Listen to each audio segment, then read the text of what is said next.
O Museu de Ciência foi uma outra coisa interessante em que a SBPC esteve envolvida quando o Pavan foi presidente do CNPq.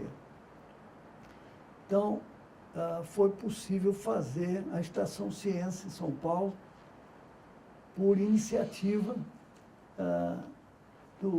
Quando eu falo Pavan, eu falo SBPC, claro, né? Só que ele aí era o ministro, ele era o presidente do CNPq, o órgão, certamente, o órgão-chave, né? E então foi possível criar a Estação Ciência em São Paulo com apoio do CNPq, né? Com Ernesto Hamburger. E aí foi possível fazer uma coisa interessante, que foi o primeiro livro sobre museus e centros de ciência, um livro que foi editado pelo... Agora eu estou em dúvida se foi editado pelo CNPq, por onde foi editado, mas foi um livro que foi organizado, inclusive pelo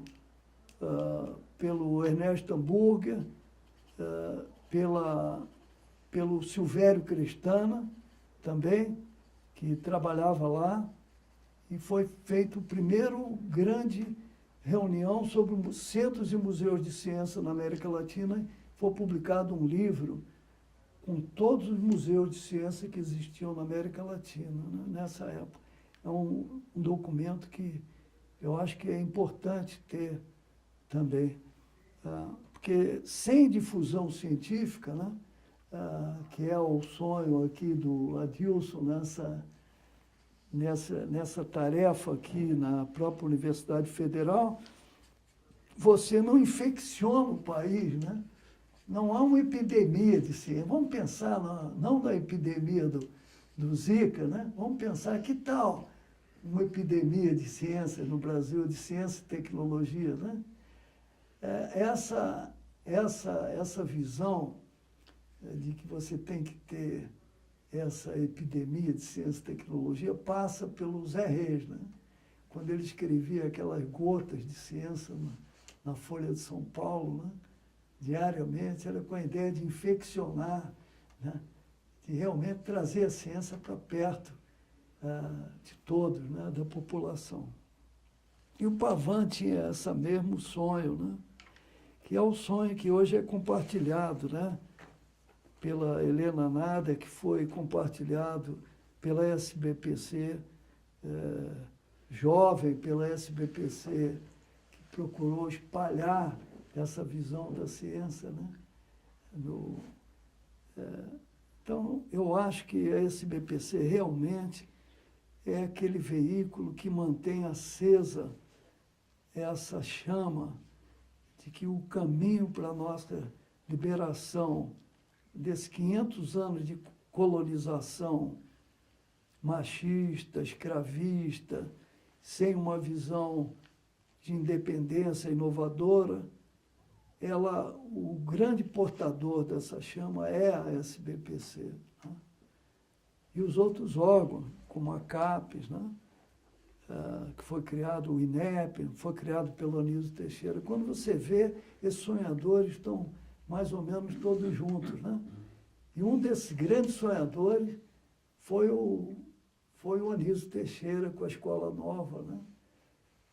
Que criou não somente a CAPES, mas criou o INEP também, né?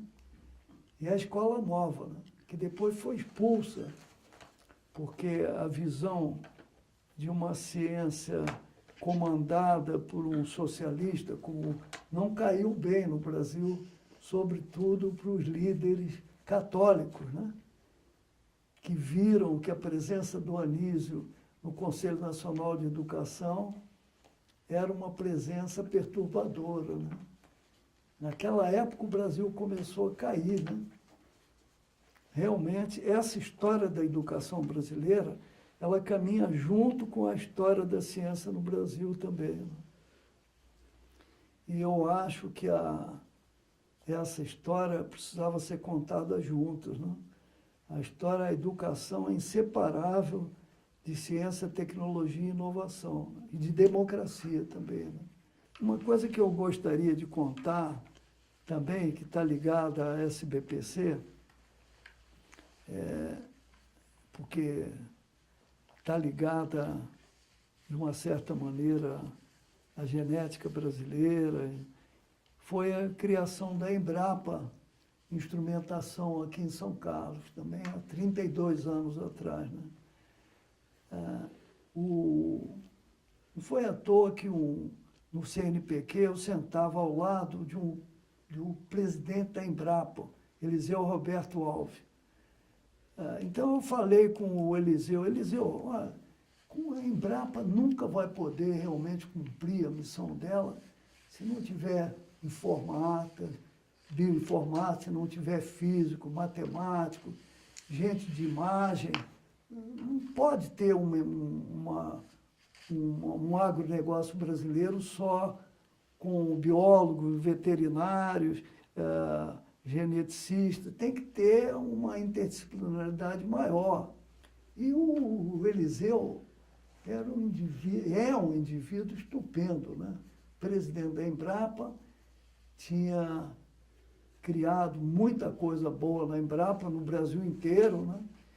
Ele, então, naquele jeito mineiro dele, que ele é de Lavras, né? Ele é de Lavras. Então, ele perguntou para mim, uai, você não quer criar um treco desse? Eu disse, olha, se for em São Carlos, nós podemos fazer isso. E aí, ele me deu todo apoio e nós criamos a primeira unidade da Embrapa, dirigida por um físico.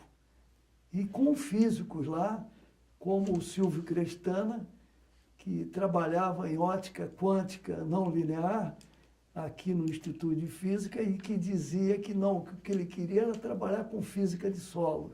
Você já imaginou que coisa maravilhosa, um jovem que está em pleno sonho da mecânica quântica, da ótica não linear, né? Fez o mestrado dele nisso, ele disse que não, o que eu quero fazer é trabalhar com agronegócio, física do solo. E me procurou, disse, Silvio, eu não entendo nada de física do solo. Como é que nós vamos fazer isso, né? Pois bem, a gente sempre, eu acredito que os professores bons são os que são orientados pelos seus alunos. Mas para isso os alunos precisam ser melhores que os professores. Então, professor bom é que tem aluno melhor do que ele, né? Se não tiver aluno melhor que ele, falhou. Alguma coisa aconteceu nessa cadeia que quebrou isso aí. Isso também é um negócio muito bom psicologicamente, que a única maneira de você enganar um pouquinho a morte, inevitável, é surfar na vida dos jovens, né? Você pega um jovem inteligente, entrega o bastão para ele, e aí é uma enganação que você faz com essa finalização obrigatória, né, biológica, que é a morte, né? Então, o conselho meu é ter alunos muito bons, né, e surfar na juventude deles, né? E aí você consegue. Eu tive uma sorte tremenda, né? Porque o Silvio Crestana depois foi ser presidente nacional da Embrapa, né? E mudou a Embrapa, né? Porque a primeira coisa que ele fez foi criar uma grande rede de centros internacionais para ver o que estava acontecendo lá fora com o agronegócio, né?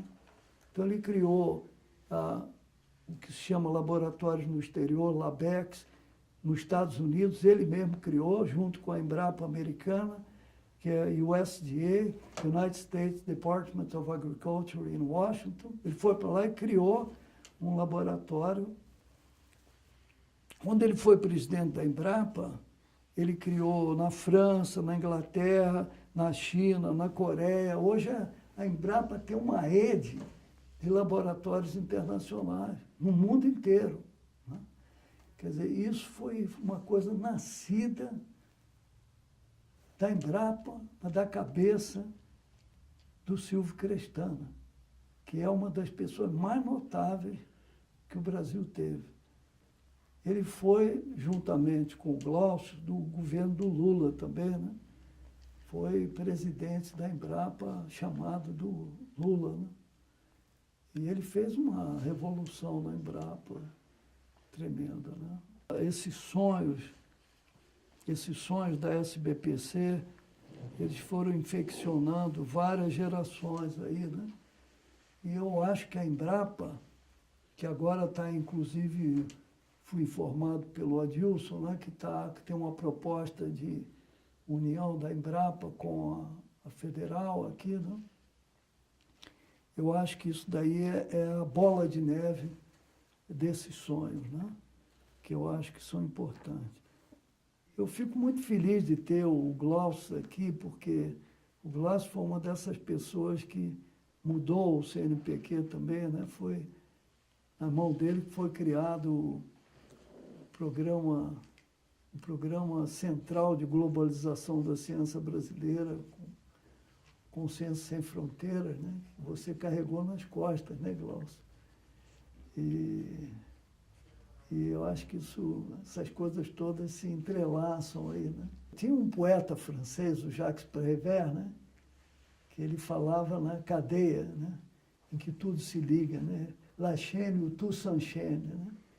Então, se você pensar nessas tranças da topologia também, que elas se ligam, né? E vão se unindo de uma maneira topológica, né? Eu acho que tem alguma coisa dessa topologia também na vida das pessoas que lutam por esses sonhos, né? Se cada um desses sonhos é uma desses pedaços topológicos, dessas tranças que vão se unindo, elas acabam fazendo uma grande figura complexa, né? Aliás, quando você olha uma trança dessa, o nome é trança em topologia, né? Você vê todas essas ligações aí. É um sistema complexo também, né? Eu acho que tem tanta coisa aí dentro, viu? Tem um universo ou um multiverso dentro disso, talvez, né? Quem sabe? Eu acho que o César Lattes foi central no CNPq, né? É. Porque com o Costa Ribeiro e o Álvaro Alberto, né? Porque quando o Lattes chegou jovem, com 23 anos, 24 anos, com a descoberta do Meson no Rio, aquilo foi um choque, né? Para o brasileiro, um brasileiro que descobre uma partícula nova, né? Eu, por exemplo, fui um desses que fui tomado por esse entusiasmo, fui pedir autógrafo para o Lattes, né? Que eu fui aluno dele lá na Faculdade Nacional de Filosofia, né? Dele, do Leite Lopes, né? Do Plínio Rocha, que era outra pessoa maravilhosa também.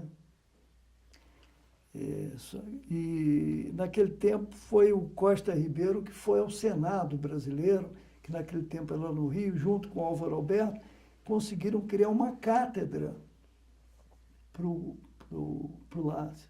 Foi criada uma cátedra para o Lattes. Aí o Lattes percebeu que a Universidade do Brasil não seria o lugar ideal e ele então propôs, juntamente com Costa Ribeiro e o Álvaro Alberto, e o Leite Lopes e o Tiômino, propuseram a criação do Centro Brasileiro de Pesquisa Física, né? E foram para lá. E eles foram para lá com aquela ideia que o Lattes tinha trazido, né, de uma ciência não caipira, né? Uma ciência que olhava o mundo, né, que tinha estado no Instituto de Estudos Avançados, em Princeton, né? Naturalmente, o Leite Lopes tinha trabalhado com o Pauli, né? Eles tinham uma visão de mundo, né? Um Weltanschauung, como dizem os alemães aí, né? Da ciência, não uma ciência caipira, mas por outro lado, o Costa Ribeiro foi para o Conselho da Comissão Internacional de Energia Nuclear em Viena. Ele e o Gross, também o Bernardo Gross. O Bernardo Gross, o Costa Ribeiro foi o primeiro diretor científico, perdão, do CNPq, e o Bernardo Gross foi o primeiro diretor da física. Essa é uma outra história interessante de se contar, né? Como é que houve a criação dos centros de ciência no Rio e em São Paulo, né? Em São Paulo, pelo Gleb Vatag, né? E no Rio, pelo Bernardo Grossi e o Costa Ribeiro, né? Essa é uma outra história também interessante de ser contada, né? Depois vai se unir com a história da SBPC, numa visão mais ampla de Brasil, né?